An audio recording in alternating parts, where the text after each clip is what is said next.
The artificial intelligence chatbot known as ChatGPT has obviously taken the world by storm lately because of its capabilities of processing massive amounts of data from the internet in order to give you an intelligent response to whatever you ask of it. Well, I was wondering, what would it say if I asked it for the top 5 best stocks to buy right now in 2023? What would it say?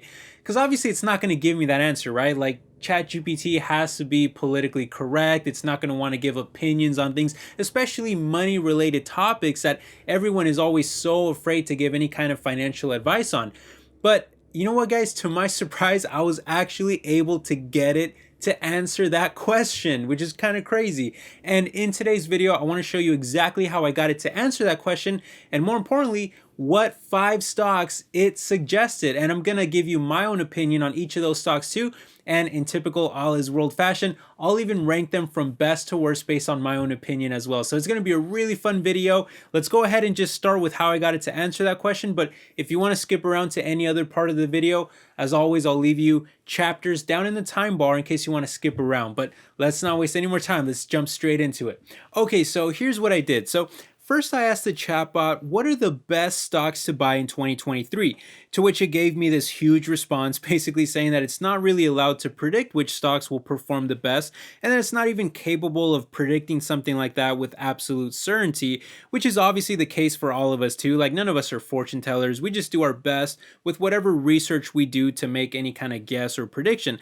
But also notice here that it went on to say that there are several factors to consider when evaluating potential stock purchases, and it specifically mentioned financial health, competitive advantage, growth potential, industry trends, and valuation, which I fully agree with, by the way. Those are always kind of the basic, foundational things that you look for in a stock. You want a really strong company with good products and services, some kind of competitive advantage, and you want it to still have some growth potential for the future, and ideally you want to get all of that for a reasonable price. So that's definitely on point there, but just keep these things in mind because this is actually what I used in order to get an answer out of this thing. So from there, I try to pressure it a little into giving me a usable answer, and I rephrased my question to ask, what stocks would you specifically buy? So not even asking for a recommendation, just simply asking what the AI would do itself. But again, it gave me another standard answer saying that as an AI language model, it does not have the ability to buy stocks. No, yeah, no kidding. Nor can it give me any kind of investment advice or recommendations, even though I didn't even ask for that, but that's just the answer it gave me.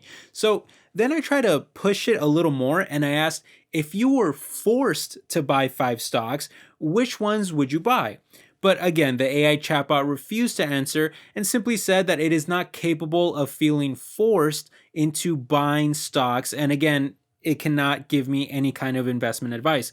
But then I noticed that it mentioned those factors again for choosing good stocks. So I decided to rewrite my whole question and include all of those factors within it. So I asked, what are 5 stocks that have good financial health, competitive advantage, growth potential, industry trends, and valuation? And that's where it finally gave me a real answer.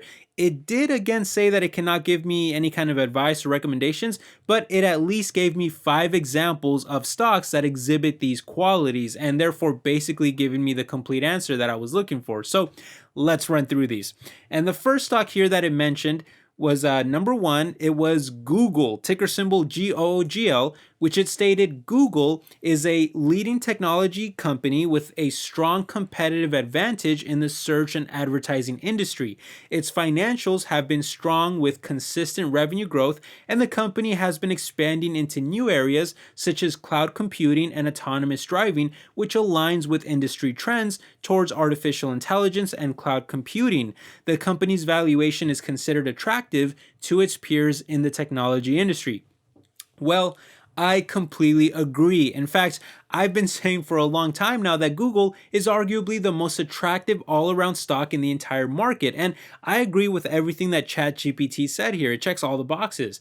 They dominate tons of different internet markets. They have giant financials doing close to $300 billion in sales per year. They have future growth with cloud computing, where they're already the 3rd largest player, and autonomous driving with their Waymo division that I believe is only surpassed by Tesla.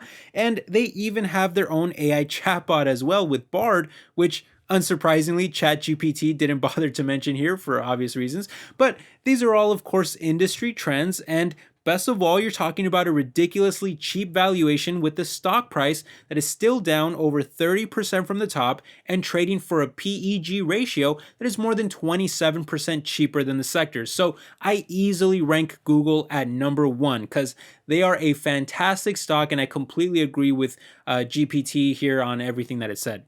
Okay, moving on to stock number two, GPT mentioned Adobe, ticker symbol ADBE, which it had this to say about it. Adobe is a leading software company with a strong competitive advantage in the creative and digital media industry. Its financials have been strong with consistent revenue growth, and the company has been expanding into new areas such as e-commerce and artificial intelligence, which align with industry trends. The company's valuation is considered attractive compared to its peers in the technology industry. And for me, I mostly agree with this. Adobe certainly has a strong competitive advantage. In fact, I use Adobe software myself all the time, like Premiere to edit my videos and Photoshop to create my thumbnails for YouTube, which can also be coupled with other apps under their Creative Cloud package that generates recurring subscription revenue for them and has helped them achieve close to 30% market share in the design, editing, and rendering software market, which also over 75% of job postings require experience with these apps as well, according to Seeking Alpha. So, as you can see, these softwares have gradually become the industry standard and are often even taught in schools too, which makes their business very sticky, even during weak economic times. As such, their financials have held up very well over the years, with both their sales and profits soaring, and yet it's actually believed that Adobe will only become an even larger company over time, with not only a planned acquisition of another design software firm called Figma for $20 billion, but also continuous expansions into AI, analytics, marketing, and retail, all of which run on their cloud platform that is also getting bigger and bigger every year. So yeah, Adobe looks fantastic as a company. The only part that is a little off is the valuation, which tends to run a bit expensive, as even after crashing by almost half their value from the top because of the deteriorating economy, Adobe still trades about 17% more expensive than the sector on an adjusted PE ratio basis. However, on a longer PEG ratio, it's actually about flat with the sector, which I don't think is all that bad, especially considering that Adobe is usually a very expensive stock to begin with because of their superior performance, and they're still growing their sales at a double-digit rate even in this horrible economy. So I'm still ranking it pretty high here. I'm going to put it at number 2 for now. I do like Google more, and I don't own Adobe stock yet myself, but I wouldn't have any problem holding shares of this one for the long term. I think it's a solid choice. All right, that's going to bring us now to stock number 3, which is another very solid pick here in United Health Group, ticker symbol UNH. And the chatbot had this to say about it. United Health is a leading healthcare company with a strong competitive advantage in the healthcare services and insurance industry. Its financials have been strong with consistent revenue growth, and the company has been expanding into new areas such as telehealth and data analytics, which aligns with industry trends towards value-based care and digital health. The company's valuation is considered attractive to its peers in the healthcare industry. And yeah, I would agree with most, if not all of that. United has a fast-growing digital part to their business called Optum, with also a gigantic healthcare division that already commands the most health insurance market share in America, even ahead of other giants like Anthem, Kaiser, CVS, and more. And all of that has led to giant financials on both the top and bottom line, doing over $300 billion in sales just last year alone, which surprisingly, they still have quite a bit of growth coming in at a double-digit percentage expected this year. This is in large part due to our aging populations that require more healthcare service, as by 2030, every baby boomer will be 65 years or older, leaving 1 out of every 5 US citizens at above retirement age, and that obviously bodes very well for the future of United Health Group. And despite the stock shooting up to almost a record high, the valuation is actually still pretty good at a cheaper PEG ratio than the sector. That's because some of these insurers tend to trade a little cheaper in price because of the risk of federally mandated Medicare for all, which has recently been pushed heavily by politicians. And we don't know yet exactly how some of these insurance companies would be impacted if these changes were to be implemented, but we can probably assume that it would cause some damage to them, at least to some degree, since most of them, including United Health, have always advocated against it. And that's the reason why I don't personally invest in United myself. However, I do like the small but high growth oriented dividend, and I think it's an all around great stock. So I'm still going to put them fairly high at number 3, but still behind Google and Adobe since I like both of those way more and I think they're much lower risk. All right, guys, that's going to leave us now with the final 2 stocks of the list. And coming in at number 4, it's going to be yet another fairly solid choice here with Home Depot, ticker symbol HD, which the chatbot had this to say about it.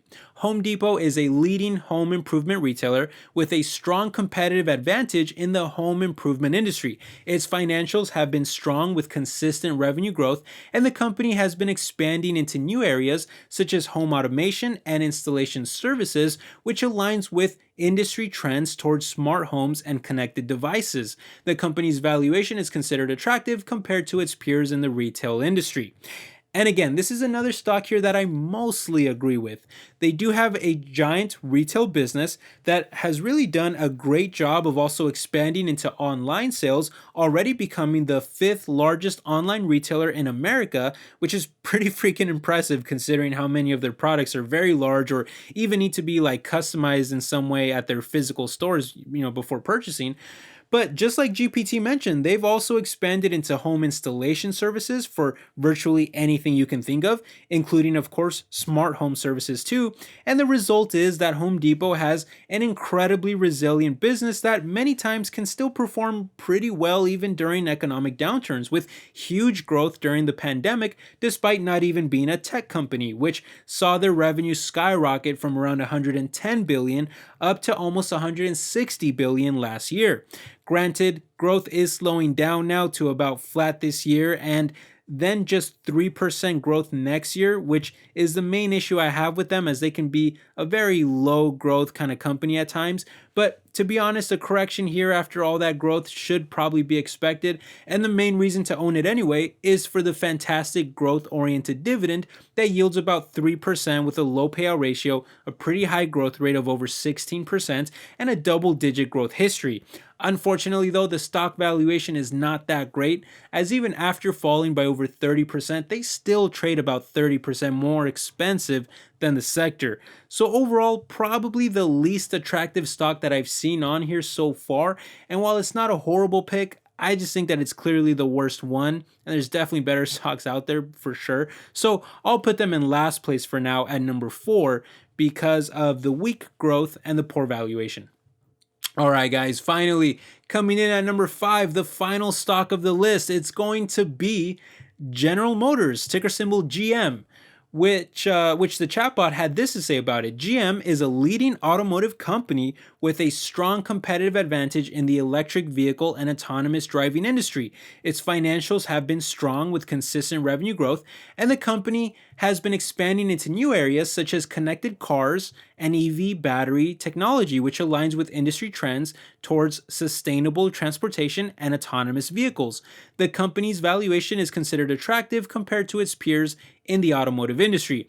And you know what, guys, I gotta say, not only do I agree, but I've been heavily considering buying some GM stock myself recently because they're definitely a big player in the automotive market with huge brands like Chevrolet, Buick, GMC, Cadillac, Hummer, and more, which some of these are very popular cars like the Silverado truck, the Camaro, the Corvette, the Trailblazer, and many of these are also getting electric versions too, like the electric Hummer and several others. Plus, they have a really good autonomous driving division called Cruise, which they've been working on for many years and is already testing out a robo-taxi service in certain parts of the country. In fact, they're spending a whopping $35 billion just through 2025 alone in an effort to advance these technologies further. And while I'm personally invested in Tesla myself, and I think that that's the better overall play on these trends, I still have to admit that GM does have a fighter's chance here to at least compete heavily in the future in these markets. And they certainly have the funds to finance it as well. Now, I do consider it high risk though, because they still rely heavily on legacy technologies, which is why their financials are pretty volatile, especially recently, as they are trying to transition away from ICE vehicles over to electric ones. And that's not an easy thing to do. And that's why their sales are only growing by very low single digit percentages right now. But because of that, the stock has now lost more than half its entire value and is trading at one of the lowest levels that we've seen in the past decade, which is also about 60% cheaper than the sector. So even though I think GM is probably the highest risk among all of these, I actually think that it's one of the more exciting or at least interesting picks that GPT made. So I'm actually going to rank it fairly high at number 3 and push both Home Depot and even United Health down one spot to fit it in. But there you have it, guys. I ranked Google as number 1, which I think is, again, the best all-around stock in the entire market right now. I put Adobe at number 2 because they're a very solid all-around pick. Like, I think most investors could have that in their portfolio. I put GM at number 3, who is in a bit of a turnaround phase, but I think it has a lot of potential still at today's price. And then I put United Health at number 4, very strong company, but has some uncertainty with Medicare for all. And then Home Depot at number 5, who I actually do think is a decent stock, but it's just not as attractive as the rest of these on the list. I gotta say though, overall, I actually really like these picks here from ChatGPT. Now, granted, I don't think they're the best stocks out there, and if you ask me to, I do feel like I could come up with a much better list myself, but it's a pretty solid list overall, and it does have a good balance here of growth and value and some other things too. And to be honest, I review the portfolios of some of the biggest, most popular investors in the world on my channel, and I do that all the time. And I think this list is just as good as most of those too. So I was pretty impressed by it, and I do like these stocks. I think they're solid long-term options for most investors. And I thought this video was a fun idea too, so let me know if you would want to see another video like this in the future where I ask it for some of the best dividend stocks or some other type of stocks, or even just some more of these ones. I think it's kind of cool that we were able to get this answer out of this thing, and I think it makes for a fun idea and topic. So let me know if you would want to see more of that. Let me know what you think about these stocks as well. And I hope you're all doing well out there, guys, but I will catch you in the next video. Take care, everybody. I'll see you next time. Bye-bye.